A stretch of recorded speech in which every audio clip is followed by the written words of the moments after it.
G'day and welcome to the Grow a Small Business Podcast. I'm your host, Troy Truen.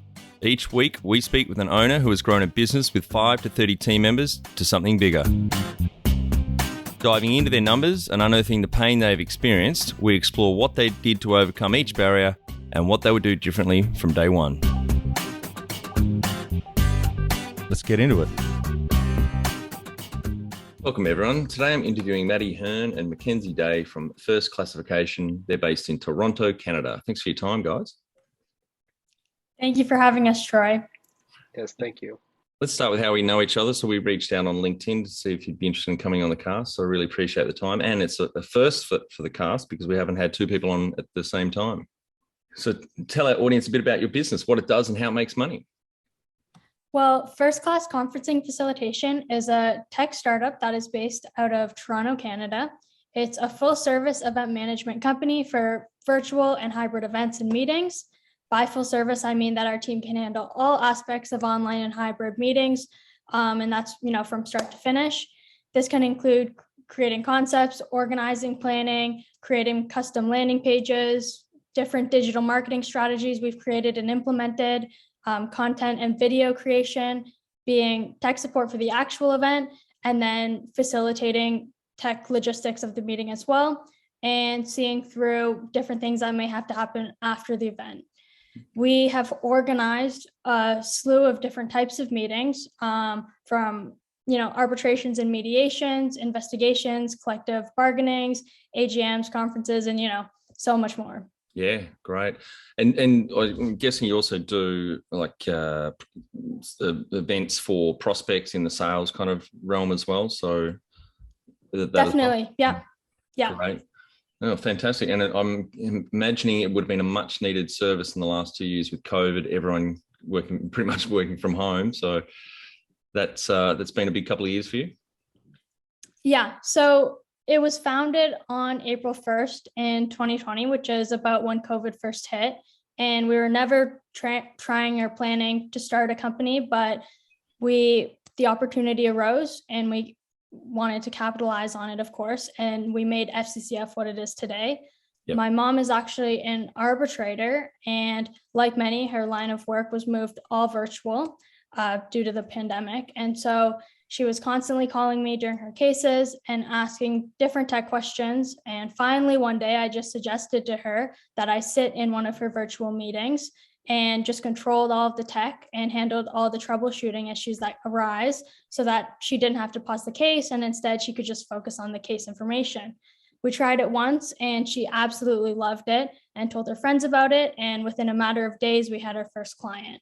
Great. And we started in the legal industry, but we started in the legal industry facilitating arbitrations and mediations, and slowly branched out and diversified both our abilities and our client base, which, we've gone into the finance industry, construction, medicine, universities, and so much more. But FCCF is still pretty young, 1 year and 8 months. And when FCCF was founded, I was 20 and McKenzie was 19. Wow. Okay. Very young entrepreneurs then. That's great. So that was the next question, how you started out. So it all came out of your mum's need for her arbitration work, and the idea was born from that. Exactly. Yeah. Great. And do you have any key numbers to illustrate the growth of those last 18 months? Yeah, so considering we haven't been open for over 2 years yet, we can't really do any year-over-year numbers, but I can give you some insight into 2020 and 2021. Yep. In 2020, I think we finished with about $350,000 in sales. Great. And to date in 2021, I think as of today, actually, we're at 470,000 in sales. Wow. So there is the fact that 2020 we were missing on an entire quarter, actually. Yes. So there was the potential to earn about, I think it was about 100 to 150,000 if we're open for those extra 3 months. But even then, it's still amazing to see that growth from last year to this year, just how much we've grown. And even the people we have on our team, there's 24 of us now. Yep. We've gone up and down around that number. I think at one point we were at about 28 to 30. Yep. And we trimmed down to about 20, and now we're back up at 24, 25. And is that, say, 24, 25 full-time equivalents now, if they're all working full-time? I wouldn't say full time because we do Yeah. hire a lot of university students. Hmm. And so we have a mixed batch of availability. I would say we're closer to about maybe 12 to 15 full Yeah. time if we were to put all of their hours together. Got it. And that's about how it would work out. And was it just yourself and Maddy that started it, or was it two FTE to begin with? Actually, Maddie started it pretty much on her own because, Mm. as she said, she started with her mother Yeah. and her mom spread her name to a few other people and she started on her own, quickly got way too busy. Then came along me. I helped her out within 2 weeks. We had another person on her team, and then another 2 weeks after that, we were at 4 people. So within a month, we were at 4 people Wow. working pretty much full time. Yeah. Oh, it sounds like a great service and much needed. Is there many? Are there many other competitors out there offering similar services? So when we started, we kind of set the flow in the Toronto area anyway, because there are other event management services that have been around for a while, but specifically in the legal sector where we were, um, there is not a lot of people there. They were mostly in person, so there were competitors of ours who were fully in person, just doing room bookings essentially. And they were a bit late to transition to the virtual world. I think they took about 2 to 3 months actually Yep. to start doing virtual events. So we kind of set the motion and we're one of the few people, if not the only one in the industry for about 2 to 3 months. Yep. Great. First mover advantage. When was the moment you felt like you'd succeeded? Well, it honestly took a while for us to feel like we had achieved. And everything at the beginning was just so hectic. And like Mick just said, everything just so many people were getting hired and it was just, very, very crazy. And so we launched, sorry, can I restart that? Yeah. Yeah. Go for it. Yep. Thank you. That's all right. It honestly took a while for us to feel like we had achieved. Everything at the beginning was so hectic. We hired, just like Mick said, our first worker only 2 weeks after we had launched, and our second worker 2 weeks after that. And it just continued to be more and more fast paced. So we were juggling school. I was even doing a full time business internship with PayPal during the summer for 3 months. Mick was working part time at another company called Shutterstock, which he still works at. Hmm. And because we were so busy, we didn't really have enough time to just sit down and reflect on our growth and our success. And so I think that the first moment we felt like we had succeeded was when we had our big first media hit in the Globe and Mail, which got published November 15th of 2020. We tried to keep FCCF pretty low key to our friends and family just because A, we were really busy, and B, we didn't want to seem like we were bragging or making a big deal out of it. And so most of our family and friends didn't really know about the company. Yep. And so when the Globe article got published, all of our friends and family and clients were reaching out and congratulating us on the article and the company's success. And while we were thanking our friends and family, it was really eye-opening just to be like, wow, we really did do that. And it's really rewarding to get, some recognition on all the hard work that we had been putting in. Yeah, that's terrific. Well done. Yeah. What does success look like to you? Of course, happy workers, happy clients, and a profitable business. But to me, success has always been and will continue to be making a positive change in the world. I believe one of the best ways to do this is in business. Large companies have such huge followings, and much of the time, enough profit to make a large and measurable impact in the world. And so when good people are in charge of these large companies, they can really create measurable change and help positively shape our society that we see right now. And we've seen this with companies like PayPal and different companies coming out and supporting movements like Black Lives Matter, LGBTQ plus community, women's rights, and so much more. And honestly, this was the reason why I wanted to go into business. Oh, great. Yeah, it is a very powerful tool to be able to affect change. I mean, you look at the likes of Bill and Melinda Gates, and Warren Buffett, etc., turning a lot of their billions and their wealth into helping the world.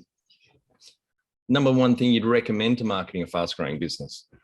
This is something that we tend to do is it's how we've grown actually, is just word of mouth. So you got to leave each client with just an amazing experience that they want to share your brand. They want to identify and relate with your brand and really leave them with a good experience. So the number one thing you can do is ask your clients to spread your name. and leave them with that good experience, so that they're sharing their experiences with others. And it doesn't really, it does work on a website where you leave like client reviews and everything, but nothing is better than it coming from them directly Yep. to a friend or a colleague or a family member. We've actually had clients of ours who enjoyed working with us so much, they shared it with colleagues across Canada and on different email lists and everything, that we've actually had emails from different people who don't even work with us say like, I really love what you guys are doing and I love the brand. If I ever need you, I will work with you. And I've been sharing your name with everyone I know because I Yeah. just totally support you guys and everything. It's just such an amazing feeling for us. And it also, it really helped us get just outside of Toronto. Like we are now working routinely in BC, Saskatchewan, Manitoba, Ottawa, Nova Scotia, Newfoundland. Like we're all over Canada with different industries and everything. So it's extremely helpful to have those clients with those who have their own networks and share your brand, your company with their network. The word of mouth and referrals, is that, do you just leave that to be organic? They do that themselves, or do you actually ask them to refer you on? So for us, we've actually let that be organic. We haven't, asked our clients to send them emails saying, hey, please Hmm. share our name with everyone you know. It's been more so organic. We don't want to be pushy as a brand to be like, hey, you had a really good experience with us. You need to share our name. Although it does work, I find it's less organic and it's less, Hmm. Less what's the word I'm powerful. looking for? Hmm. Like less powerful when they Yeah. feel like they're forced to do it. Yes. Hmm. So we usually just leave it as like, we really enjoyed working with you. We always do client gifts as Yep. well. That's actually what's behind me, these big boxes. There's Yeah. a bunch of gifts that we have and we send them out at the end of every year and we're like, we really enjoyed working with you.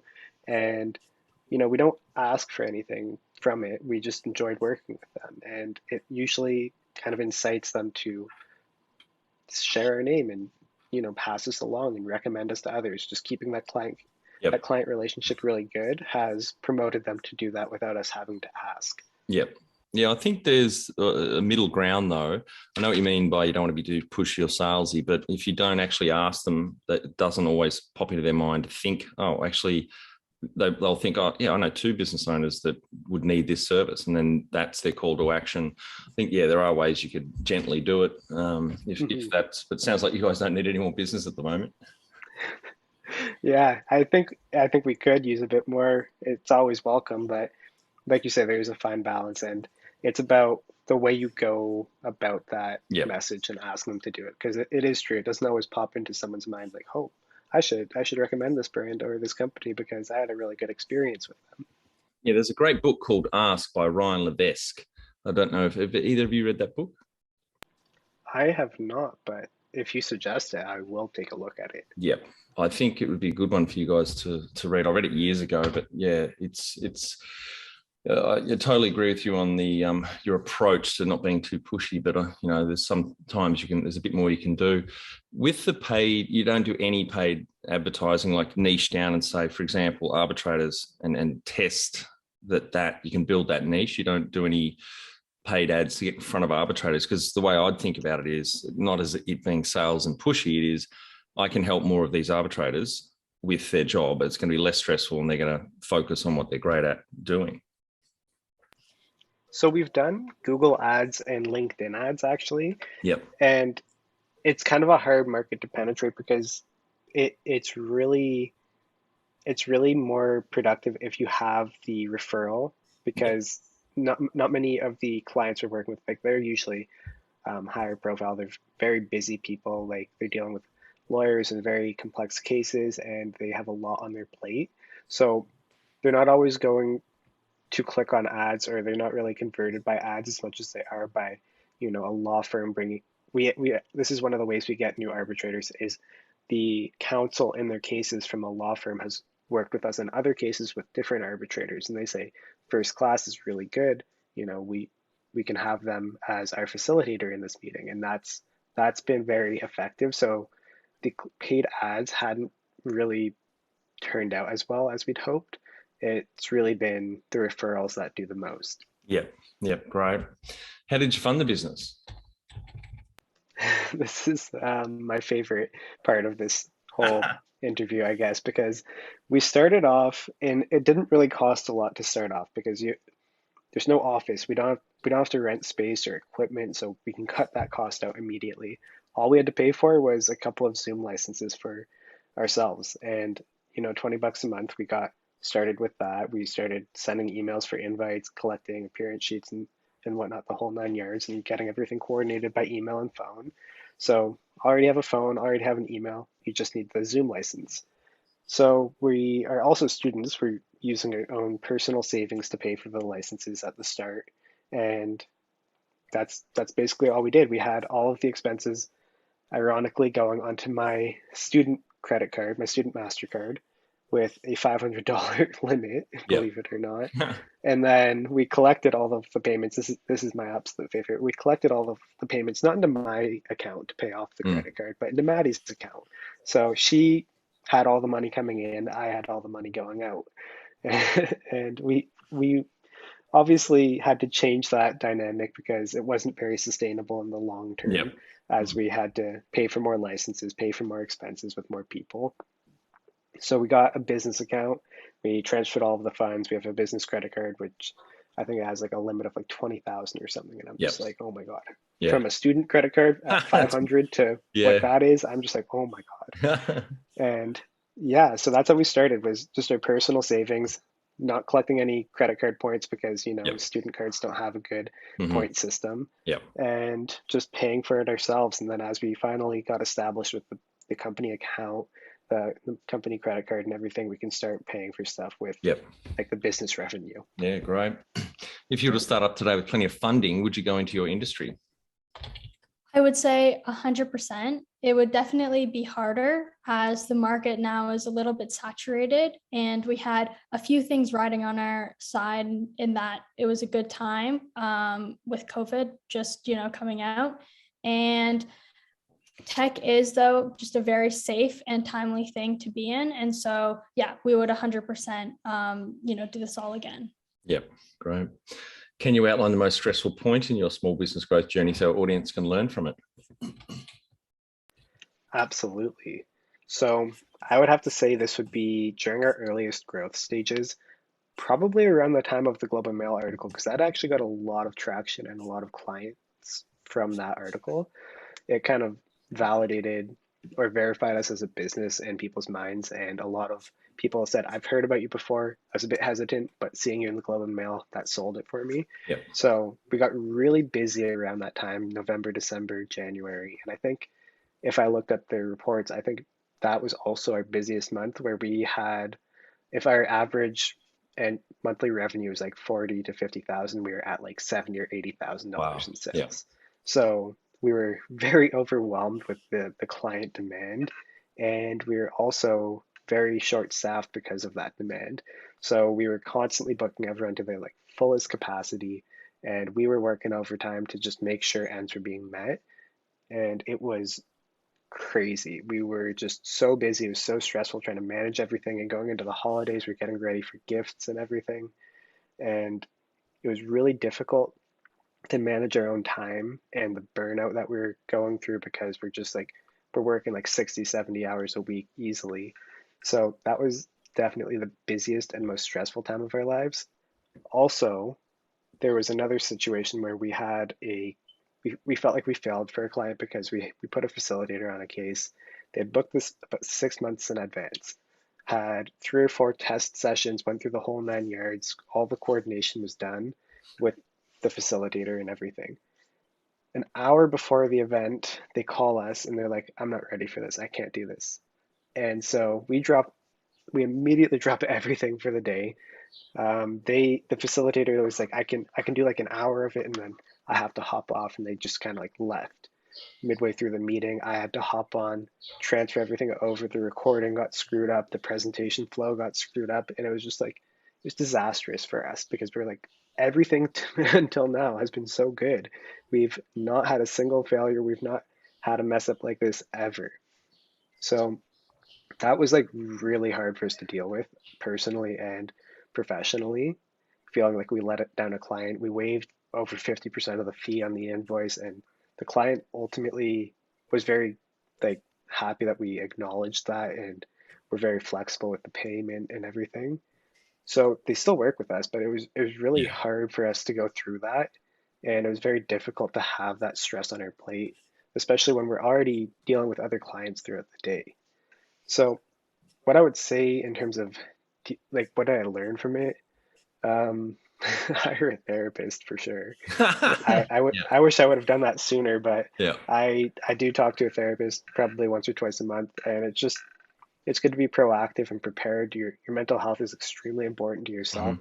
Yeah. and also your business. If you're going to be dealing with clients daily, you need to be at your best, being healthy. It's the best thing you can do for your own sanity running a business. Yeah. And yeah, that's one bit of advice I could say that I Yeah. wish I would have I've had a taken few sooner. guests on that have recommended that even as a business owner, have a therapist just to talk about the pains and the growth in business, particularly if you're going through fast growth.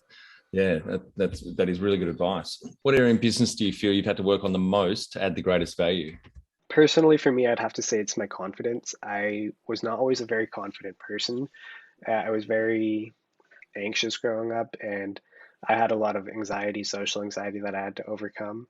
And I'd like to say that overcoming that has been really helpful for me in my personal life and just generally as like I'm not as socially anxious anymore. Like I couldn't imagine a year or two ago doing a podcast or any interviews or anything. I was very kind of quiet. I didn't really reach out to make friends with people or anything. I just let things come and go. So transitioning into a business as an owner and having to do presentations and having to interact with clients and network, building that confidence and letting them know that you know what you're talking about, you are so certain of yourself and you can give them what they're looking for has been a very big challenge, and it's added a huge value because we've had situations, not like I haven't had the situation personally, but we've had our own team go into meetings with clients. Thankfully, not like the full event, but like dry run sessions. They'll go in and they're not very confident and they're not showing the client that they know what they're doing. I know my team knows what they're doing and they know themselves, but always, they don't always have the confidence to show that to the client. And we've had the client come out of the meeting and say, I don't really feel that so and so knew what they were doing. Like they weren't very confident. They're kind of quiet, and I couldn't really, build that relationship with them and ask for a different facilitator for their meeting because they don't trust that that person knows what they're doing if they're not confident. And that's been a huge value that we've added to our our own arsenal and also for our team is instilling confidence because without that the client doesn't trust you to Yeah. do what you're supposed to do.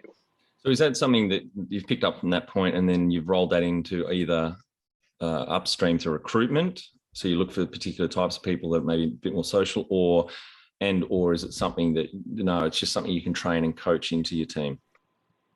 So we do definitely look for it in hiring. We don't want people who aren't confident in their own abilities because it's harder to teach confidence than to Yeah. kind of have that root there and bring it out of them. Yeah. So there are certain people on our team who didn't really appear confident, but we took a chance on and we let them grow. We can go by client and, certain clients they're a bit more relaxed with, they're not as hard to deal with. And it's, a lot more calm for the facilitator to handle. And so it's let them kind of realize and build up their own confidence. And that time investment into certain people has paid off tenfold. Like they are some of the best facilitators we have on our team or technicians on our team because they've had that chance to find their inner confidence just by exposure, Yeah. like exposure therapy in a way. By continuing to do it and do it over time, you build that confidence in yourself. And that's one of the ways I've developed confidence. Great. What have you enjoyed the least about managing fast growth? Well, because we had to do hiring so quickly and because we really didn't have any experience with hiring, we hired all of our closest friends, which was a great thing when things were going really well. But when, professional issues arose, it just, it was extremely difficult to deal with and it was extremely stressful to deal with. So we've definitely lost a few close friends, but we have also gained a few new friends. Yeah, right. Yeah, it's always tough when you have family and friends in your business. I've had 26 business partners across 13 businesses. So yeah, we've certainly fallen for that trap a couple of times. Yeah, it can get messy. Yeah. What do you love most about growing a small business? I think honestly getting to develop and innovate the company, but personally, I have been a people person all my life. So getting to meet so many new people, both with our workers and with our clients. Our clients are honestly such amazing people and they have so much insight to share. And so I love just getting to know each one of their clients and just developing relationships with them. What has been the biggest mindset shift for you in your small business growth journey? I think it would be just that our first client, who continues to be a great support to us and has helped us immensely, both with just our growth and also have just given us such amazing advice. He is also pretty senior in the legal industry. Very early on, he met with us and he sat us down and he asked us where we saw FCCF in 5 years. Yep. And we kind of looked at each other and shrugged, and we didn't really have a clear answer.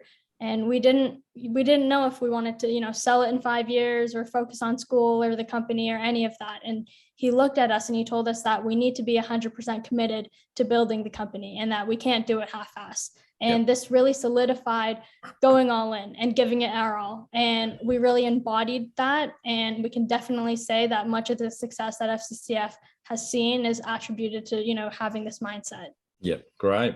What's the number one habit you think a small business owner needs to develop and maintain? I'd probably go with welcoming your failures. So it's hard to deal with right away when you feel as if you failed a client or on a project. But when you have those failures and you can learn from them and you know where you went wrong and you can analyze it and you can be open with your clients and say, like, I know this didn't go as planned. This is what I think we can do better next time. And that level of transparency helps you grow as a person, as a business owner. And also your clients really value when you're more of a person to them and someone who values their stance, what they're doing. And we've had shortcomings where, a video recording didn't turn out, it didn't process, it failed, or some sort of issue that we might not have been able to handle. Although it feels like a failure for us, we can take proactive steps to try and prevent it in the future. Yep. We can be open with the client and say, look, this is where we messed up. We know how we can fix it. And I promise you next time this will be better. And also, every once in a while we'll waive a fee or something that, we feel like it wasn't up to our standard or our quality level.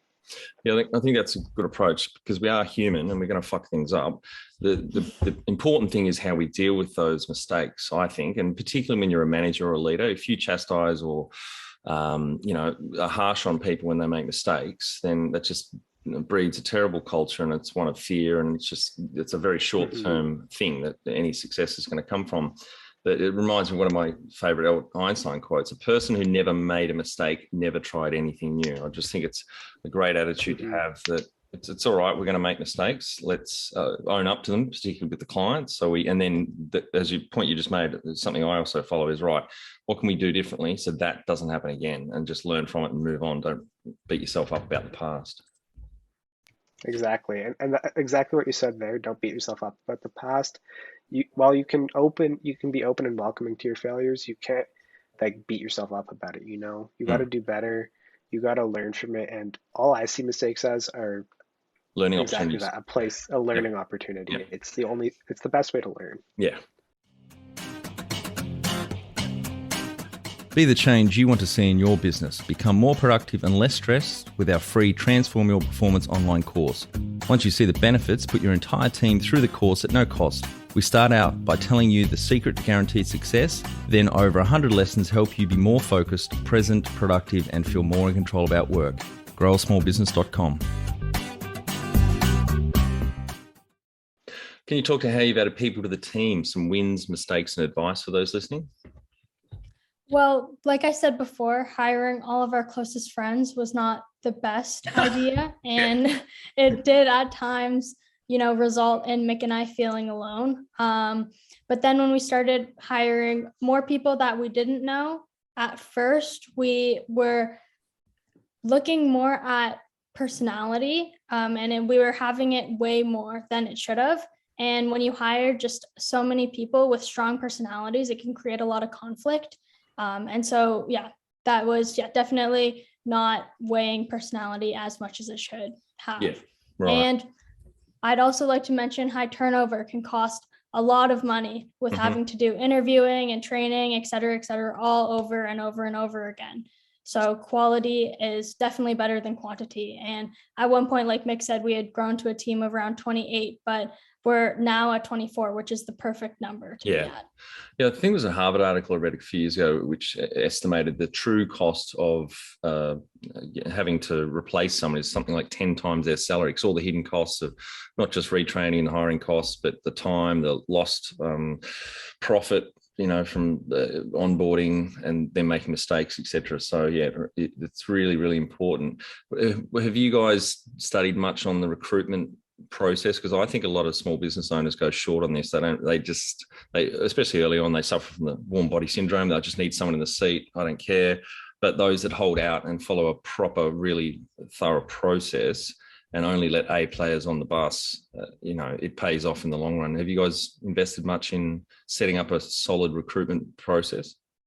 Yeah, we definitely in our second year focused way more on that and creating a really strong infrastructure for recruitment. We now have even all of our training is just module based that we created. So that was really helpful. And we also we don't handle our hiring just because we don't, some people, we don't want it to be biased. And so we have someone primarily that just does the hiring and we talk to them at the very last second. So we do have a good, strong infrastructure that we've created. Yeah, great.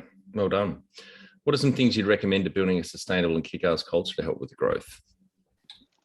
So internally, I'd have to say, try to avoid burnout as much as you can, because when you're burnt out, you're not at your best, you're not very productive, and I find myself being very impatient, especially with my team or my clients. It's like you miss those details, those small little details that really matter. And if you're not taking care of yourselves, you're not taking care of others.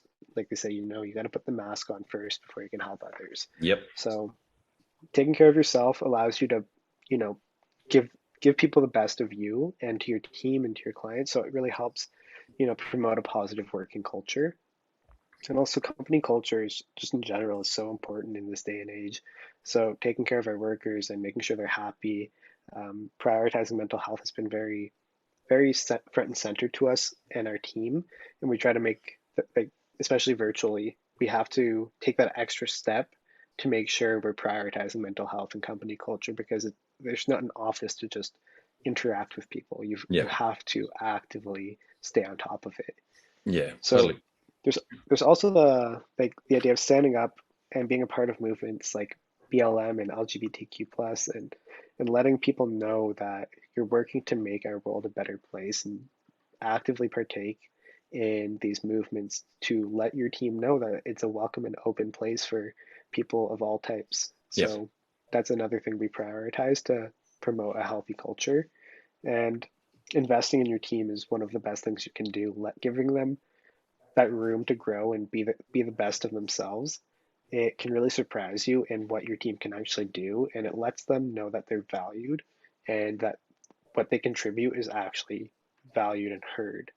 So that's another way we continue to grow our culture internally. And then externally with our clients, we tend to take part in larger initiatives, donating to charities. We actually run a device drive campaign here in Canada, mostly in Ontario.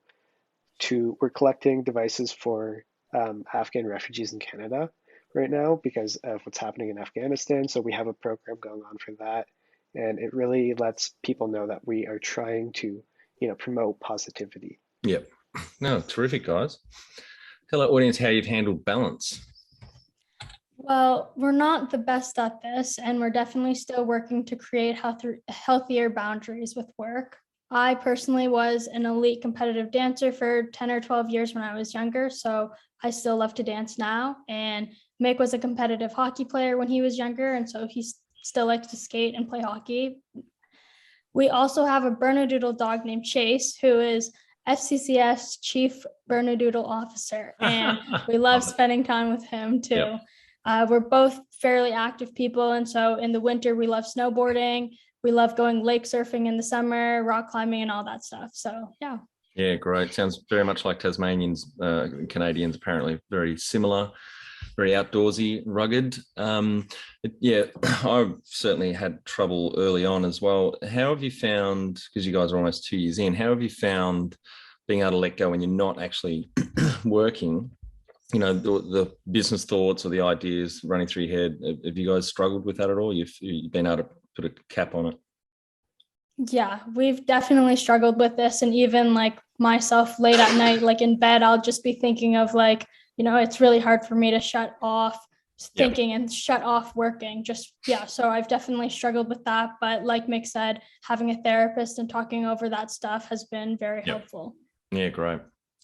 How much professional development have you invested in yourself? So this one's kind of tricky because, we're still very young. I'm 21, Maddy's 21. We opened the company when I was 19 and she was 20. So what we really have is our university experiences. So Maddy and I both stopped after our 20 or our second year. Mhm. We were going to the same university, Ryerson, formerly Ryerson University in Toronto. It's going through a name change. And so I have my computer science background. She has her business background from school.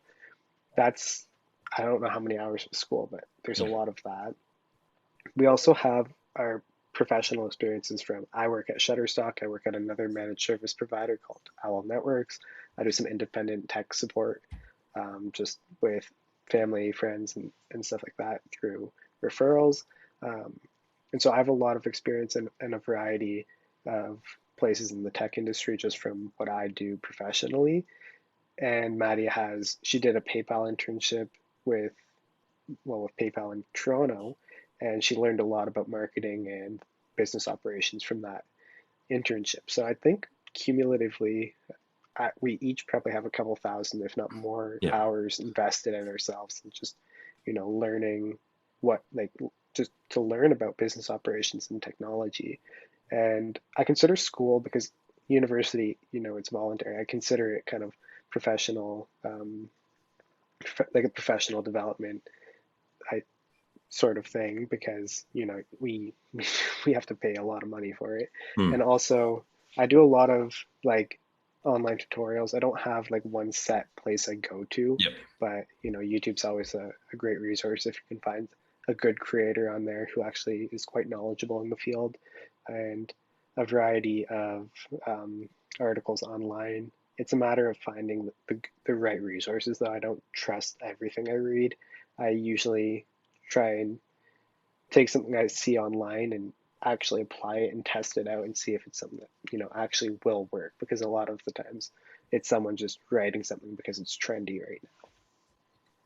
So I would say, yeah, we have quite a bit of time invested in ourselves for professional development. There's still a lot more to be done because we're still very young.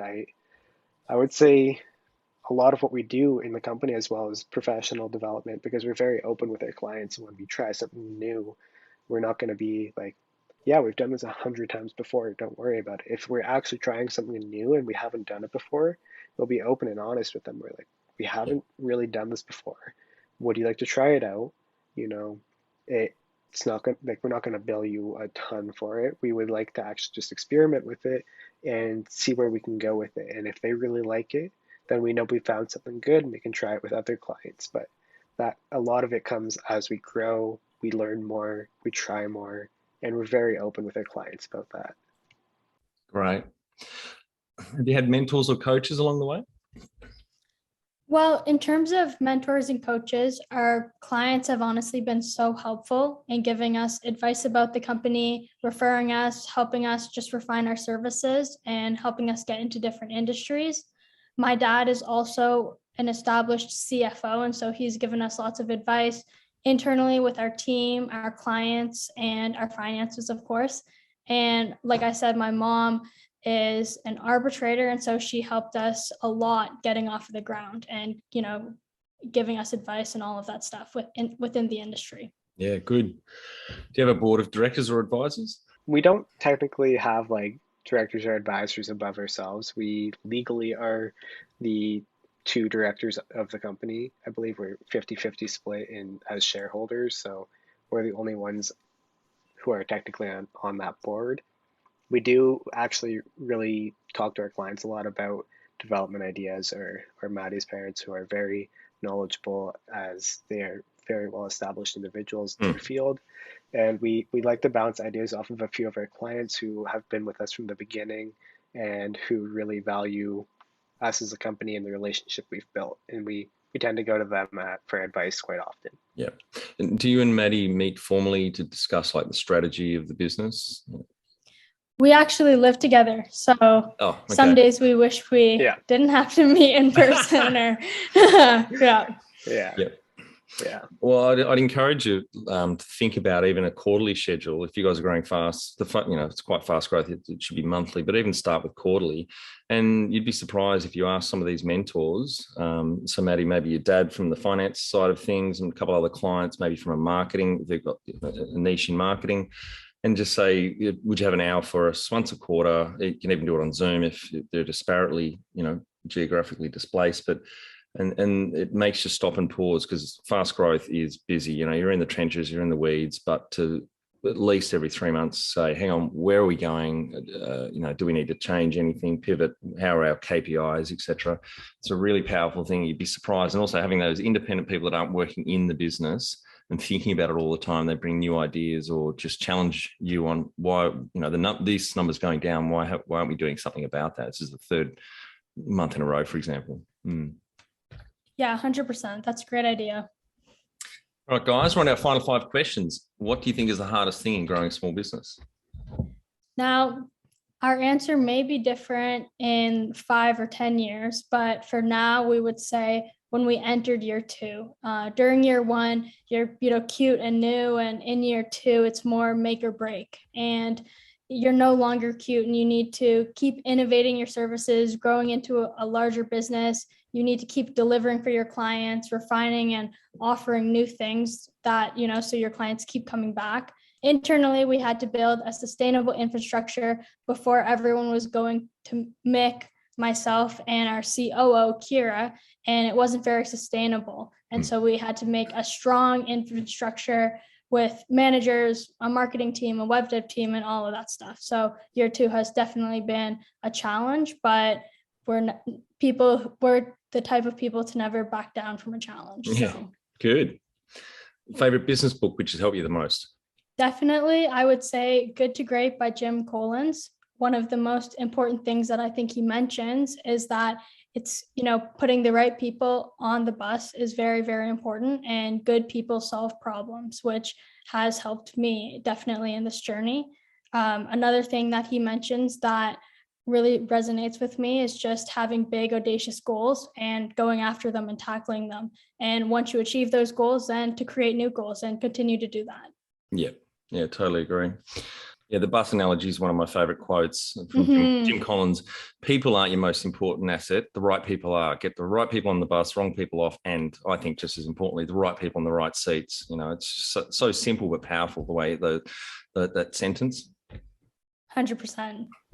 Yeah, I would say I guess this isn't really a business book because I'm coming more from the technology side, but when I was really getting into web design and UI/UX, one of the top books that's consistently recommended is The Design of Everyday Things. Oh, yeah. And it's called a Norman door is what they used as an example. I believe that's what it's called. And so we have to label doors these days because you can walk up to a door, is it push or pull? Yep. Right? You never know half the time. There should be some sort of a standard, like the handles for pull, the bars for push. But quite often you see doors, no handle, no bar, nothing, or bar on both sides or handle on both sides. We have to label a door. And in terms of design, that's really, really shit, actually, because why do you have to label something so simple as push pull? It should be you should walk up to it and know immediately what you're going to do. And I take that and I put it into practice with everything, because if a user is having a tough time with your service, your application or something, it's not them who's the issue. The user isn't the one who is the problem. I'm not the problem for not knowing to push a pull door. The problem is the design of it. So if you've designed your service to be faulty for your clients, or your product is faulty for your clients, it's not typically the user who's causing the problem. Yep. It's the way you designed it. And I take that and I put it into practice on web design, on everything in life, because it's very true. The way things are designed should be easy. You shouldn't have to think twice about it. You shouldn't have to read a sign that says pull a pull door or push a push door. That reminds me of one of my Gary Larson Far Side comics. You guys are probably too young to know who I'm talking about here, but one of the funniest ones I saw is, a guy, this kid on the stairs, and the door says pull, but he's trying to push the door in, and at the top of the door it says, school for the gifted. Yeah, I know exactly what you mean. Any great podcasts or online learning tools you can use for your own professional development? This one's hard because I don't have one. Again, I don't have one set go-to that I always refer. I tend to do a lot of research at varying places. I use a lot of my school education for what I do, and I take what I know and I build on it. I like to trial and error. That's the way I learn best, is I try something out, it didn't work, how can I fix it? When I'm developing, most developers will know this, Stack Overflow, very classic place to go to get some code snippets and some answers. That's for more so development and technology though. For business, I'm not really the business guy. I didn't go to business school, so it's hard to say. I've used resources like Digital Trends and Medium.com, and I mean, those are some that I can think of off the top of my head that have some pretty good articles that I've referred to. But typically, I believe I'd say I use mostly my network, my people that I know. Maddy's dad is the CFO. He has a ton of great business advice for us that he's helped us, implement into our company. So it's a lot about who you know and who's done something right, and you can talk to them as well. Yep. And Maddy, do you have any great podcasts or online learning tools you use for your professional development? I would say that Adobe videos have definitely been helpful when we went into content creation and more video editing, and Google SEO courses have been helpful and growing, after we've hit that, after word of mouth has been saturated, when we went into more SEO, different marketing tactics, it was definitely helpful. Just to learn that and to then implement it into the company. Yep. On that Adobe video editing, a good mate of mine literally lives down the hill from me. I could throw a cricket ball in his backyard. He founded a company. I had him on episode 6, a company called Biteable, and they do online video editing. And they've got over 100 staff now. They're doing really well going. You might want to check that one out. Very cool. Yeah, I definitely will. One tool you'd recommend to help grow a small business?